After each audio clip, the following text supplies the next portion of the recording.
चलिए सर, यहाँ कुछ सेक्शंस हम लोग देख लें जो कि अमेंड हुए हैं या फिर नए सेक्शन आए हैं। Because of finance act 2022 applicable for assessment year 2023-24 जुलाई दिसंबर 2023 एग्जाम्स 13th एडिशन बुक को रेफर किया जा रहा है इस अमेंडमेंट के लिए, CMA final DT amendments. Sir 5 sections को टच करना है इस वीडियो में, जिसमें से 2 नए सेक्शंस हमारे पास, section 170A and section 156A। ये नए सेक्शन है, page number J6 and page number A33। ध्यान रखिएगा ये 13th एडिशन बुक के पेज नंबर हैं, वॉल्यूम 5 के। हो सकता है आपके पास जो बुक हो 12th एडिशन उससे पेज नंबर मैच ना करे। डिस्क्रिप्शन में जाओ, लिंक्स मैंने दे दिए हैं, जिस पीडीएफ को मैं भी रेफर करूंगा उसका भी, और जो नए वॉल्यूम्स हैं उसका भी, और मैंने वॉल्यूम वाइज अमेंडेड पीडीएफ बना दिया है, अमेंडमेंट पीडीएफ, आप उसको भी देख सकते हैं। सेक्शन 170 में एक नया सब सेक्शन आ गया है 2A, जिसको हम लोग डिस्कस करेंगे with the help of page number J5। 2 नए सेक्शन हैं, ये आपस में कह लो कि रिलेटेड हैं, इसीलिए मैं एक साथ डिस्कस करना चाहूंगा इनको बैक टू बैक। उसके अलावा सेम चैप्टर में, सेम वॉल्यूम में, पेज नंबर 10 पे 2 सेक्शन थे हमारे पास, ऑलरेडी क्लास में पढ़ा हुआ है, सेक्शन 179 एंड 285B। इसमें भी अमेंडमेंट आ चुकी है बिकॉज ऑफ फाइनेंस एक्ट 2022। आपका एग्जाम कब है? 2023 में कभी भी, तो ये अमेंडमेंट्स आपको पढ़ने हैं, एप्लीकेबल है। आइए सेक्शन 170 सब सेक्शन 2A, आप लोगों ने ऑलरेडी क्लास के अंदर ये सेक्शन डिस्कस किया हुआ है। इस सेक्शन को अच्छे से समझना है तो आप मान के चलो there is a case of amalgamation, जिसमें हम प्रेडेसेसर, पुरानी कंपनी को हम लोग क्या बोलते हैं अमलगमेशन में? Amalgamating company. और successor, there is a case of succession, business succeed हो गया है, यानी एक का बिजनेस दूसरे के पास चला गया। तो take the example of amalgamation. Sir amalgamation में हम प्रेडेसेसर को क्या बोलते हैं? Amalgamating company. और सक्सेसर को क्या बोलते हैं? Amalgamated company. हम लोग क्लास के अंदर पढ़ते हैं कि अगर कोई सक्सेशन हुआ है तो सक्सेशन तक की इनकम की जो टैक्स लायबिलिटी होगी, कंप्लायंस होगा, वो प्रेडेसेसर करेगा, और जिस डेट से अमलगमेशन हुआ है, सक्सेशन हुआ है, वहां के बाद का कंप्लायंस सारा कौन करेगा? सक्सेसर करेगा। कभी कभी क्या होता है, ये जो अमलगमेशन डिमर्जर की स्कीम होती है, इसको कोर्ट में अप्रूवल लेना पड़ता है। अब उस अप्रूवल में टाइम लग जाता है, 6 महीने, 1 साल, 2 साल। मान लो कंपनी का अमलगमेशन हुआ है, ए लिमिटेड बी लिमिटेड के साथ अमलगमेट हो रही है। अब आपने अमलगमेशन के लिए आपस में एक एग्रीमेंट कर लिया, बुक्स क्लोज कर दिया, लेकिन इस स्कीम को कोर्ट से अप्रूवल होने में टाइम लगेगा, और जब तक कोर्ट से अप्रूवल नहीं मिलेगा, राइट, तब तक आप इनकम टैक्स में इसको रिकॉग्निशन नहीं मिलेगा, राइट। तो अब इनकम टैक्स के पास क्या था कि अब ये मान लो कोई नोटिस इशू करना है, कोई असेसमेंट प्रोसीडिंग्स स्टार्ट करनी है, तो किसके ऊपर करे? प्रेडेसेसर के ऊपर या सक्सेसर के ऊपर?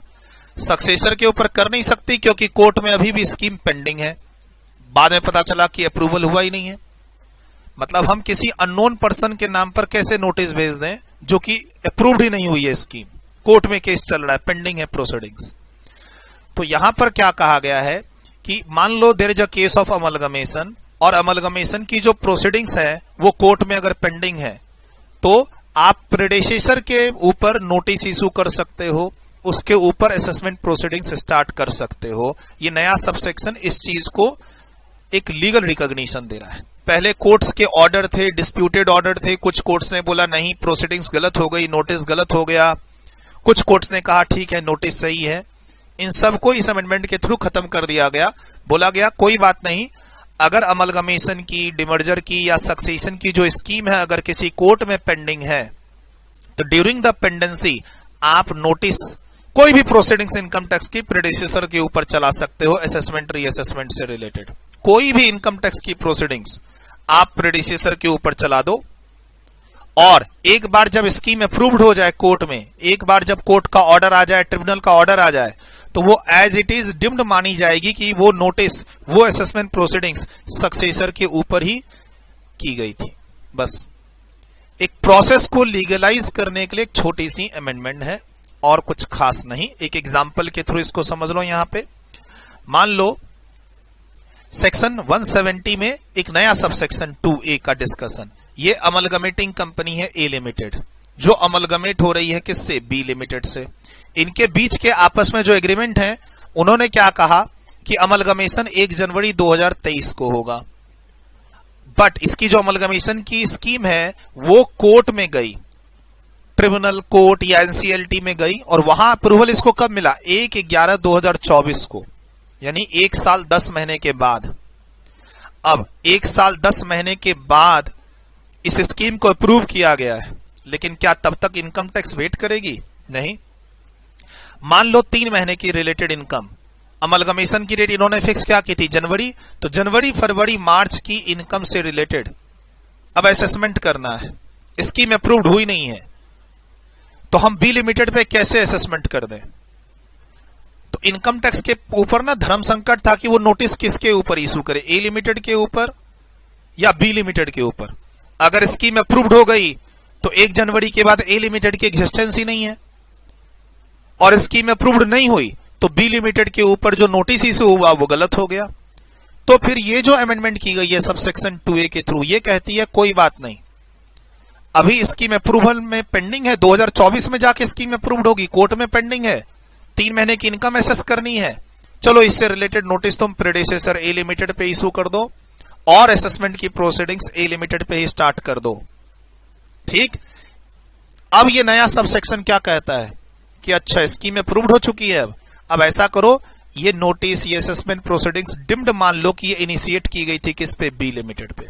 अब यही चीज कौन कहता है? सेक्शन 172A, कि अगर सक्सेशन से रिलेटेड जो स्कीम है अमलगमेशन, डिमर्जर की, मर्जर की, business succession, business purchase, business sale की स्कीम कोर्ट में अप्रूवल होने गई हुई है, पेंडिंग है, उस पेंडेंसी के दौरान अगर तुमने किसी भी नोटिस को, किसी भी असेसमेंट प्रोसीडिंग्स को प्रेडिसेसर के ऊपर स्टार्ट कर दिया है तो माना जाएगा कि वो सक्सेसर पे ही तुमने स्टार्ट किया है। एक बार स्कीम अप्रूव्ड हो जाने दो। सर हो गई स्कीम अप्रूव्ड कोर्ट में 1/11/2024 को, ठीक। तो अब माना जाएगा कि ये नोटिस और ये असेसमेंट प्रोसीडिंग्स ए लिमिटेड पे नहीं, बी लिमिटेड पे स्टार्ट की गई थी। ये नोटिस और असेसमेंट प्रोसीड्योर वैलिड होगा और अब फाइनली असेसमेंट ऑर्डर पास हो जाए किसके नाम पे? बी लिमिटेड के नाम पे। नोटिस किसके नाम पे इशू हुई? ए लिमिटेड के नाम पे।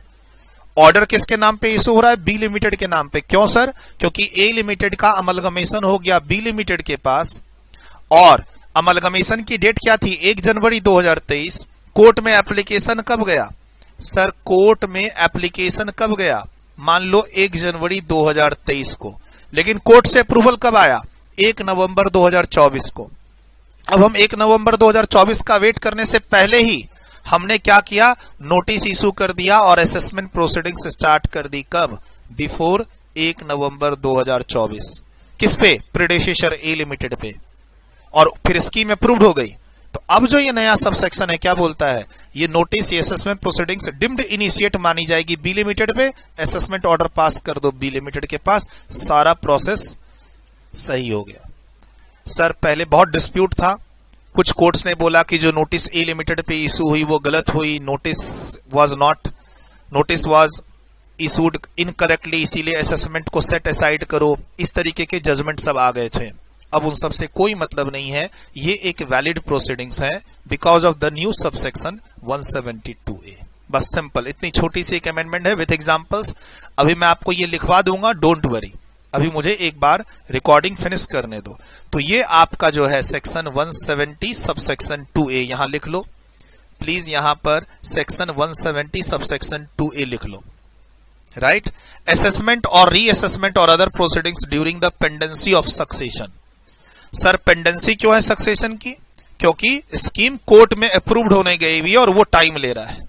कहता है देयर इज अ सक्सेशन और असेसमेंट, रीअसेसमेंट और कोई भी प्रोसीडिंग्स आपने इनिशिएट कर दी है प्रीडेसेसर पे during the course of pendency of such succession, तो शैल बी डिम्ड।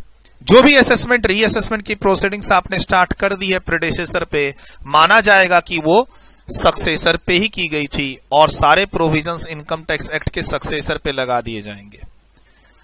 ध्यान रखना, सक्सेशन का जो प्लान था वो पेंडिंग था। कहां पेंडिंग था? सर किसी हाई कोर्ट में वो प्लान अप्रूव होने के लिए गया था, किसी ट्रिब्यूनल में गया था, और या फिर कॉर्पोरेट इंसॉल्वेंसी रिजोल्यूशन की जो एप्लीकेशन गई हुई थी किसके पास? नेशनल कंपनी लॉ ट्रिब्यूनल के पास, आईबीसी लॉ के अंदर, इंसॉल्वेंसी बैंक्रप्सी कोड के अंदर ये जो प्रोसीडिंग्स एप्लीकेशन गई हुई थी अप्रूव नहीं हुई मान लो अभी तक, है ना, तो उस केस में, और कहता है अब ये कौन सी डेट तक पेंडिंग माना जाएगा, जब तक ऑर्डर फाइनली आ ना जाए, किसका, हाई कोर्ट का, ट्रिब्यूनल का, एनसीएलटी का, किसके पास, प्रिंसिपल कमिश्नर और कमिश्नर के पास। इस पीरियड में, ये जो पीरियड है, इस पीरियड में अगर कोई नोटिस प्रेडेसेसर के ऊपर इशू हुई है तो ये माना जाएगा कि वो नोटिस प्रेडेसेसर नहीं सक्सेसर के ऊपर इशू हुई है। एक बार ये प्लान अप्रूव्ड हो जाए एनसीएलटी से या कोर्ट से या ट्रिब्यूनल से, तो वो नोटिस को वैलिड नोटिस करार दिया जाएगा, even if it is issued in my example A limited. Assessment B limited के नाम पे हुआ है, इनकम बी लिमिटेड की थी, लेकिन शुरुआत में नोटिस किसके नाम पे इशू हुई है, ए लिमिटेड के नाम पर। क्यों? क्योंकि जिस समय नोटिस इशू हुई उस समय कोर्ट का अप्रूवल नहीं आया था। इनकम टैक्स को असेसमेंट कंप्लीट करने के लिए नोटिस इशू करना था, वो किसके नाम पर करे, तो उसने तत्काल ए लिमिटेड के नाम पे ही कर दिया। अब ये नया सबसेक्शन आ गया जो इसको वैलिड नोटिस करार देता है। ऐसे ही अब एक नया सबसेक्शन डिस्कस कर लेते हैं अगले पेज पे, पेज नंबर J6, एक नया section 170 capital A. Sir return chapter में हम लोग पढ़ते हैं नॉर्मल रिटर्न, बिलेटेड रिटर्न। हम लोग रिटर्न चैप्टर में क्या पढ़ते हैं, normal return, belated return, revise return, defective return. एक नया रिटर्न और पढ़ा है आपको, अपडेटेड रिटर्न। अब एक नया रिटर्न और है सर, अपडेटेड रिटर्न का जो फॉर्म नंबर था वो ITRU था। बीइंग अ फाइनल स्टूडेंट आपको एक और फॉर्म नंबर ध्यान रखना है, form ITRA, modified return, under section 170A। Sir एक और रिटर्न आपको अपने एग्जाम्स के लिए ध्यान रखना है, अब नया सेक्शन 170A फाइनेंस एक्ट 2022 के थ्रू आया है, इफेक्टिव फ्रॉम 1 अप्रैल 2022। इफेक्टिव डेट को साइड करो, बट आपको एग्जाम में ध्यान रखना पड़ेगा सक्सेसर। फिर से अगेन अमलगमेशन के एग्जाम्पल में चलते हैं। सर ये रिटर्न किसको फाइल करनी है, अमलगमेटेड कंपनी को। अमलगमेशन के केस में प्रेडेसेसर कौन है, अमलगमेटिंग कंपनी, और सक्सेसर कौन है, अमलगमेटेड कंपनी। सर ये सेक्शन किसके लिए है, ये सेक्शन अमलगमेटेड कंपनी के लिए, सक्सेसर के लिए। वही क्या हुआ है सर, एक अमलगमेशन का केस है, अमलगमेशन की स्कीम कोर्ट में पेंडिंग है। अब कोर्ट में पेंडिंग है 6 महीने, 1 साल, 2 साल के बाद वो स्कीम अप्रूव्ड होगी, तो क्या रिटर्न फाइल नहीं करेगी सक्सेसर? तो सक्सेसर ने, अमलगमेशन हो गया, सक्सेसर ने अपनी इनकम की रिटर्न फाइल कर दी नॉर्मल रिटर्न सेक्शन 139 में। अब 6 महीने, साल भर, 1 साल के बाद स्कीम अप्रूव्ड हुई कोर्ट से या एनसीएलटी से। अब स्कीम अप्रूव्ड होने के बाद काफी सारे टर्म्स कंडीशंस जो थे अमलगमेशन के वो चेंज कर दिए गए, जिसका इंपैक्ट किस पे आ गया, इनकम ऑफ द सक्सेसर पे। सक्सेसर को अपनी इनकम को रिवाइज करना है। अब उसके लिए मान लो वो रिवाइज रिटर्न फाइल नहीं कर सकती क्योंकि डेट चला गया, और यहां कोर्ट 2 साल भी टाइम ले सकती है। तो ये सेक्शन बोलता है कोर्ट का ऑर्डर जिस मंथ में आया है, there is a case of succession, amalgamation, merger, demerger, जिसकी स्कीम अप्रूव्ड होने के लिए कोर्ट ट्रिब्यूनल में गई हुई थी। 2-3 साल के बाद मान लो कोर्ट का ऑर्डर आया, जिस मंथ में ऑर्डर आया है उसके एंड से 6 महीने के अंदर अंदर एक मॉडिफाइड रिटर्न सबमिट की जा सकती है as per the court order.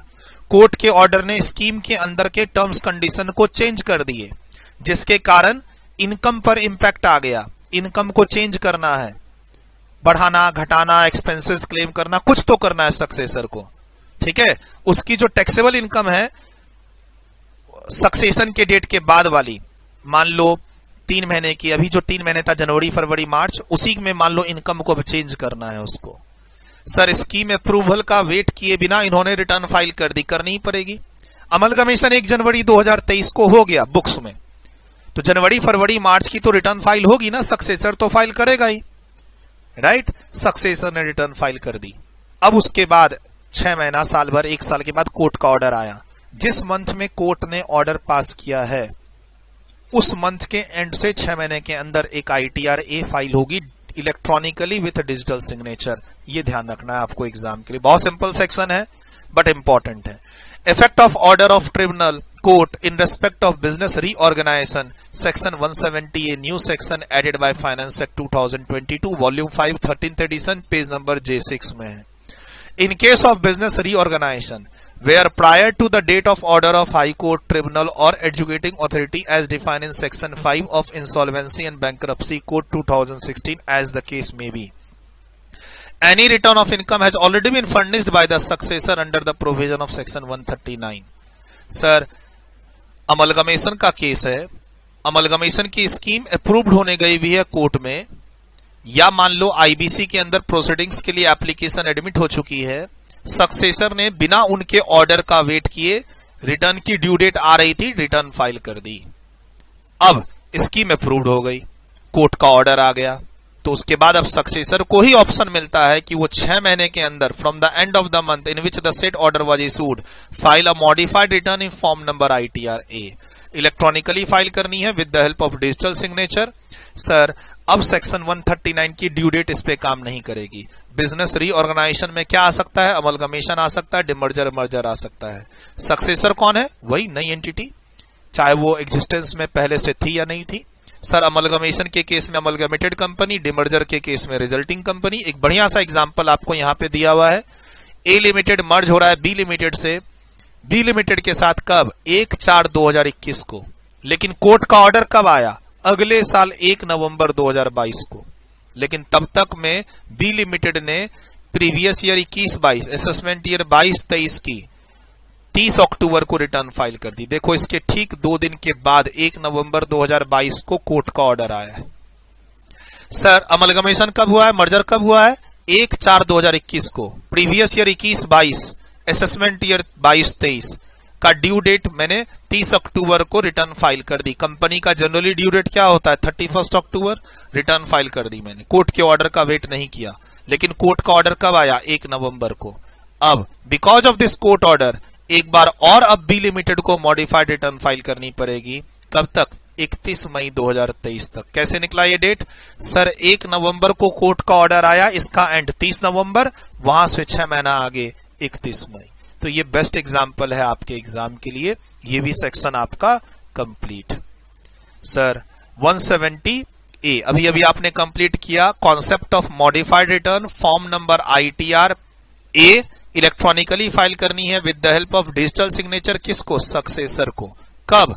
अगर सक्सेसर ने पहले से ही ऑलरेडी रिटर्न फाइल कर दी है बिफोर द कोर्ट ऑर्डर। मान लो एक अमलगमेशन स्कीम में अमलगमेशन हुआ है ए लिमिटेड का बी लिमिटेड के साथ, ए लिमिटेड का बी लिमिटेड के साथ, ठीक। और बाद में फिर कोर्ट का ऑर्डर आया, कोर्ट का ऑर्डर आया जिसके कारण क्या हुआ? टैक्सेबल इनकम चेंज हो गई। किसकी? सक्सेसर की। किसकी? सक्सेसर की टैक्सेबल इनकम चेंज हो गई। तो ऑब्वियस सी बात है उसने पहले रिटर्न फाइल कर रखा है, तो अब वो क्या फाइल करेगा? मॉडिफाइड रिटर्न, ठीक। सर अमलगमेशन ए लिमिटेड और बी लिमिटेड के बीच में हो रहा है।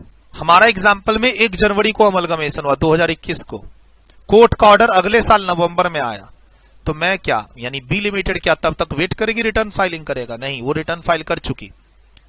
कोर्ट का ऑर्डर आएगा, देख लेंगे। जनरली कोर्ट का ऑर्डर लेट से आता है और रेट्रोस्पेक्टिव इफेक्ट से इफेक्टिव होता है। जिस दिन से स्कीम, मान लो मैं और तुम अमलगमेट करना चाहते हैं 1 अप्रैल से, कोर्ट का ऑर्डर आया मान लो 1 अक्टूबर को, तो कोर्ट का ऑर्डर आता लेट से है लेकिन इफेक्टिव उसी डेट से होता है जिस दिन से हम और तुम अमलगमेट करना चाहते हैं। तो सर रिटर्न तो फाइल हो चुकी है। कोर्ट का ऑर्डर में क्या हुआ है? थोड़े से टर्म्स कंडीशंस चेंज हो गए अमलगमेशन के। कोर्ट का ऑर्डर के कारण स्कीम थोड़ी सी मॉडिफाई हो गई, जिसके कारण सक्सेसर की इनकम चेंज हो रही है। अब सक्सेसर क्या करे? तो 6 months from the end of the month. Sir वो जो एंड ऑफ द मंथ लेना है, कौन सा डेट, कौन सा मंथ का लेना है?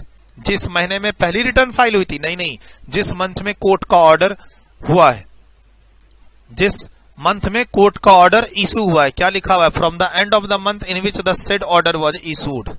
जिस मंथ में कोर्ट का ऑर्डर इशू हुआ है, ट्रिब्यूनल का, कोर्ट का, एडजुडिकेटिंग अथॉरिटी का, उसके एंड से 6 महीने के अंदर मॉडिफाइड रिटर्न फाइल करनी है। सक्सेसर को या प्रेडिसेसर को? सक्सेसर को, electronically with the help of digital signature, ठीक।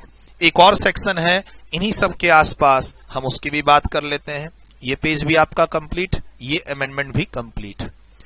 सर यहां जो मैंने लिखा था, क्या ये 3 सेक्शन है आपके, 170 170A दोनों हो गया 156A। सर ये अमेंडमेंट्स आई फाइनेंस एक्ट 2022 के कारण है और इफेक्टिव कब से 1/4/2022। अब चलते हैं पेज नंबर A33 पे। सर पेज नंबर A33 पे 13th एडिशन बुक है ये, आप क्लास में पढ़ते हो section 156 notice of demand. Sir A limited एक कंपनी है जिसकी असेसमेंट कंप्लीट हुई और असेसमेंट कंप्लीट होने के बाद असेसमेंट ऑर्डर के साथ क्या आता है, नोटिस ऑफ डिमांड, जिसमें मान लो 2 लाख रुपए का टैक्स आपको देना है और हम लोग क्लास में क्या पढ़ते हैं 30 दिन के अंदर पे कर दो, नहीं तो 1% का इंटरेस्ट लगेगा, पेनल्टी भी लगेगी 100% of the tax. Section 220 and 221 class में आप पढ़ते हो। सर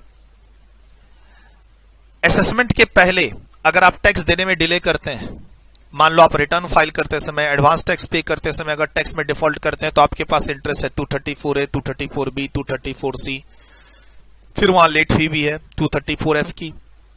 क्लास में क्या बताया था, असेसमेंट होने के बाद वो सब इंटरेस्ट रुक जाता है, एक नया इंटरेस्ट चालू होता है सेक्शन 220 का 1%, लेकिन आपको नोटिस ऑफ डिमांड में 30 दिन का टाइम मिलता है। Notice of demand assessment order के साथ आता है। असेसमेंट ऑर्डर क्लास में हम लोग पढ़ते हैं कि अगर आपका असेसमेंट हुआ है 143(3) में तो आपका उसके साथ एक नोटिस ऑफ डिमांड भी बनेगा जिसमें लिखा रहेगा कि ये आपकी इनकम है, ये टैक्स है, ये इंटरेस्ट है, इतना रुपया पे कर दें। 30 दिन का टाइम मिलता है।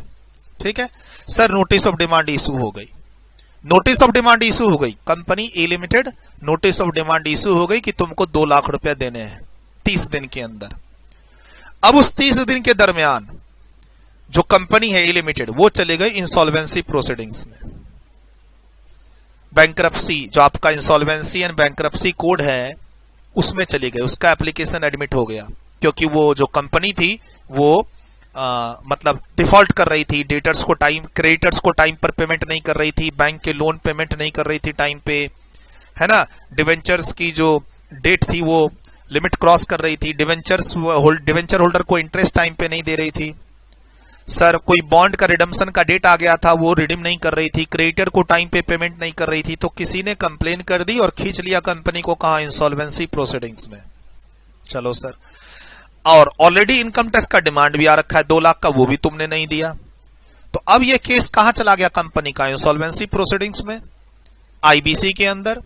अब वहां पर जाके क्या होता है, जब कंपनी बोलती है मैं इंसॉल्वेंट हूं, मैं नहीं दे पाऊंगी पैसा तुम लोगों का, creditor, debenture holder, income tax, GST department, मैं तुम लोगों का पैसा जो बकाया है वो नहीं दे पाऊंगी, तो फिर क्या होता है इस आईबीसी कोड में वो थोड़ा सा कट लगता है कि अच्छा बैंक का 50 लाख का ड्यूज था, चलो इसको 10 लाख दो, क्रेडिटर का 3 लाख का ड्यूज था, चलो इसको 30,000 रुपए दो, नए बायर को ढूंढे जाते हैं, है ना।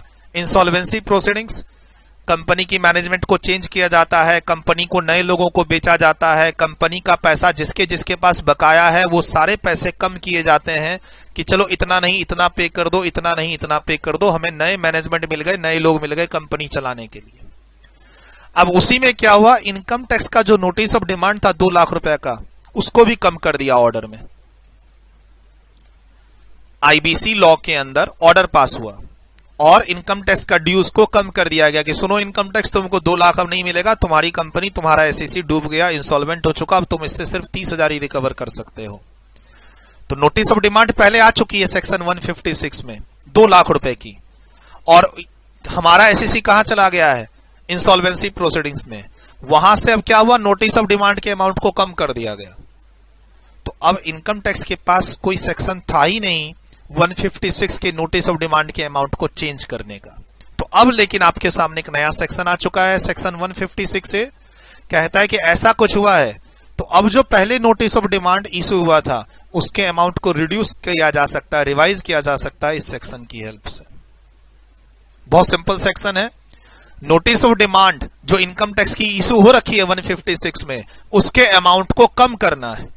तो अब आप इस सेक्शन के अंदर आप ओरिजिनल जो नोटिस ऑफ डिमांड है उसको मॉडिफाई कर सकते हैं, रिवाइज कर सकते हैं। अभी जो ऊपर आपका सेक्शन 156 में, सर सेक्शन 156 में notice of demand already income tax की तरफ से इशू है, यहां पर 30 दिन के अंदर पैसा देना था, नहीं तो इंटरेस्ट और पेनल्टी लग रही थी। एसएससी टैक्स पेयर कहां चला गया, कहां चला गया, इंसॉल्वेंसी प्रोसीडिंग्स में चला गया, इंसॉल्वेंसी एंड बैंक्रप्सी कोड के अंदर। वहां ऑर्डर आया कि इनकम टैक्स के ड्यूज को कम करो, तो अब इनकम टैक्स एओ अपने डिमांड को रिवाइज करेगा, मॉडिफाई करेगा, और इसीलिए ये सेक्शन 156 से इंसर्ट किया गया है इनकम टैक्स एक्ट में। कहता है where any tax, interest, penalty, fine or any other sum in respect of which a notice of demand has already been issued under section 156 is reduced as a result of order of adjudicating authority, company के case में NCLT होती है, as defined in section 51 of the insolvency and bankruptcy code। Sir IBC में adjudicating authority ने order pass करके income tax के notice of demand के amount को कम कर दिया, तो अब एओ क्या करेगा, अपनी डिमांड पेबल को मॉडिफाई करके इस ऑर्डर के अकॉर्डिंग लेके आएगा, एंड फिर जो मॉडिफाइड नोटिस ऑफ डिमांड है उसको सर्व करेगा एसएससी के ऊपर। चलो कोई बात नहीं, 2 लाख नहीं 20,000 रुपए दे दो, ठीक बस। और सर फिर आगे एनसीएलटी का जो ऑर्डर है, मान लो जो इंसॉल्वेंसी एंड बैंक्रप्सी कोड के अंदर जो एनसीएलटी का ऑर्डर पास हुआ, उसके अगेंस्ट में अपील में मैटर चला गया कहां, national company law appellate tribunal के पास। सर वहां जाके उसने नोटिस ऑफ डिमांड के फिगर को फिर चेंज कर दिया, तो फिर से एओ उस अपने नोटिस ऑफ डिमांड को फिर से मॉडिफाई कर सकता है। यानी हम ये कह सकते हैं कि सेक्शन 156 में जो नोटिस ऑफ डिमांड एओ ने इशू किया था, उसके अमाउंट को चेंज करने का पावर एओ के पास नहीं था पहले, अब इस सेक्शन के थ्रू आ गया। वो अपने नोटिस ऑफ डिमांड को जो उसने 156 में इशू कर रखा है, उसको वो क्या कर सकता है, मॉडिफाई कर सकता है, और उसके बाद भी फर्दर उसको रिवाइज कर सकता है, डिपेंडिंग अपॉन एडजुकेटिंग अथॉरिटी के ऑर्डर में क्या अमाउंट लिखा हुआ है, डिपेंडिंग अपॉन आगे वो ऑर्डर मॉडिफाई होता है कहां, national company law appellate tribunal में, तो वहां क्या लिखा हुआ है। एओ अपने ही नोटिस ऑफ डिमांड को इस सेक्शन की हेल्प से क्या करेगा, मॉडिफाई करेगा, और किसके अकॉर्डिंग लेके आएगा, जो भी इस ऑर्डर में या इस ऑर्डर में अमाउंट लिखा हुआ होगा, और ऑब्वियस सी बात है वो कम लिखा हुआ होगा। ठीक, ये भी सेक्शन आपका कंप्लीट। Page number A33। आप डिस्क्रिप्शन में जाओगे तो मैंने वॉल्यूम 5 का अमेंडमेंट बुकलेट बना दिया है कि वॉल्यूम 5 में मैंने कौन कौन से पेजेस में क्या क्या चेंज किए हैं, वो एक मैंने पीडीएफ बना दी है, आप उसको डाउनलोड कर सकते हो, प्रिंट करवा सकते हो। उसके अलावा एक मेन बुक है 13th एडिशन, आपके पास 12th एडिशन होगी, अब 13th एडिशन रिवाइज हो गई है, अपडेटेड बुक। आप पूरे बुक का प्रिंट अभी नहीं कराना चाहते हो, कोई बात नहीं, कम से कम अमेंडमेंट वाली बुकलेट का प्रिंट करवा लो। वो बुकलेट वॉल्यूम वाइज मैंने दे दी है टेलीग्राम चैनल पे। ये 3 सेक्शन कंप्लीट। अब सेक्शन 179 एंड सेक्शन 285B में क्या अमेंडमेंट है, तो वापस यहां आते हैं और चलते हैं सेक्शन 179। सर यहां कोई खास अमेंडमेंट नहीं है, एक्चुअली यहां पर सेक्शन 179 के हेडिंग में आ रहा था company in liquidation, liability of director of a private company in liquidation.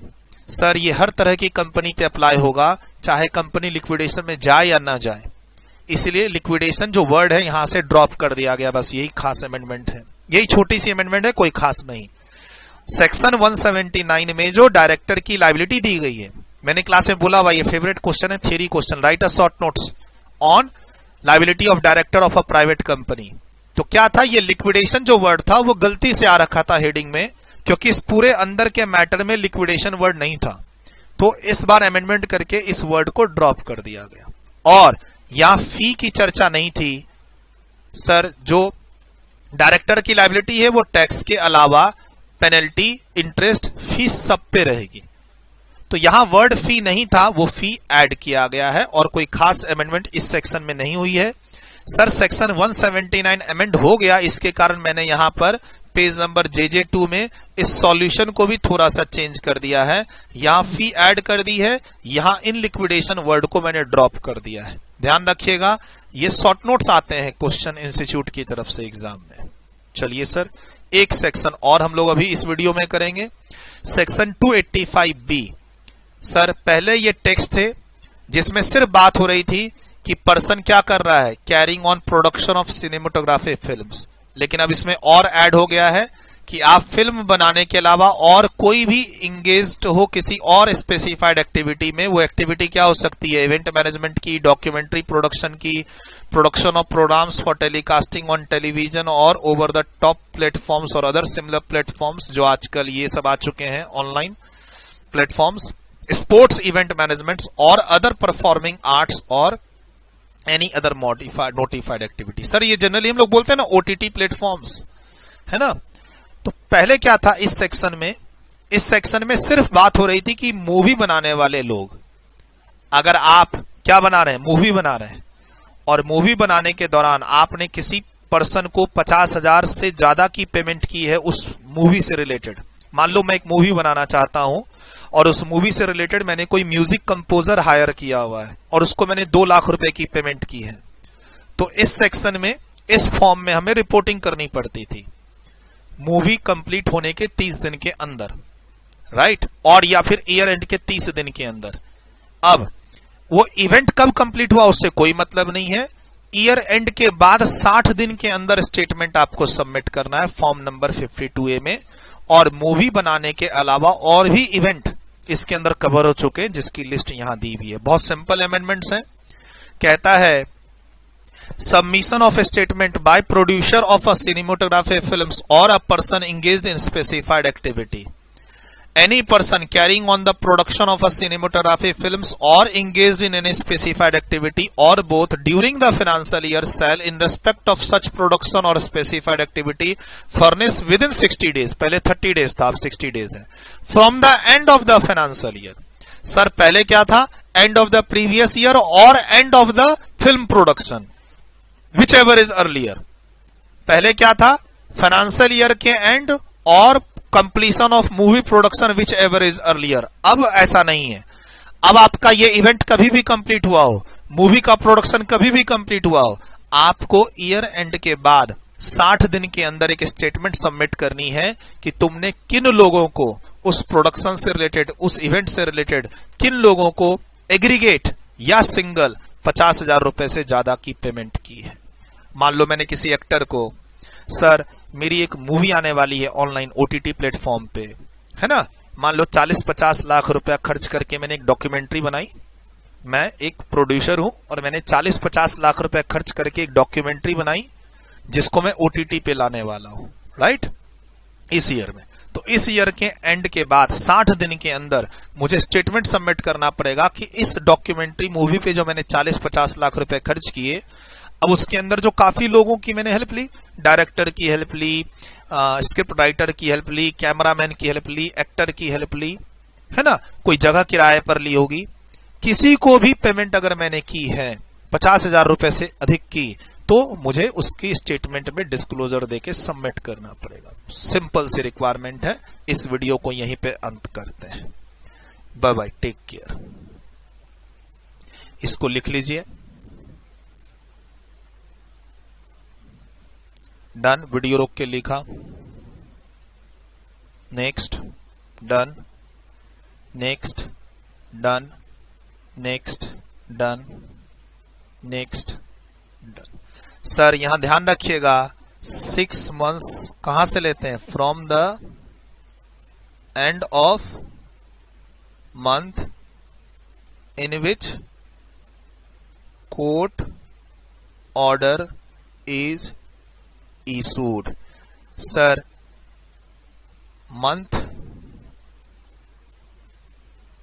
month of original return is not relevant। वहां से 6 महीने नहीं लेने हैं। सर आपने जो पहली रिटर्न फाइल की है सेक्शन 139 में, वो कब फाइल की, वो वाली डेट नहीं लेनी है, वो तो तुमने फाइल कर दी। किसने फाइल की, सक्सेसर ने, और अब उसकी सक्सेशन से रिलेटेड स्कीम उसके बाद अप्रूव हुई, अब उसके अकॉर्डिंगली रिटर्न को रिवाइज करना है। मॉडिफाइड रिटर्न नाम है section 170A, ITR A form का नाम है, इलेक्ट्रॉनिकली फाइल करनी है with the help of digital signature 6 महीने के अंदर। प्लीज एग्जाम के लिए थोड़ा ध्यान रखना, थोड़ा इंपॉर्टेंट रखना। Bye bye, take care.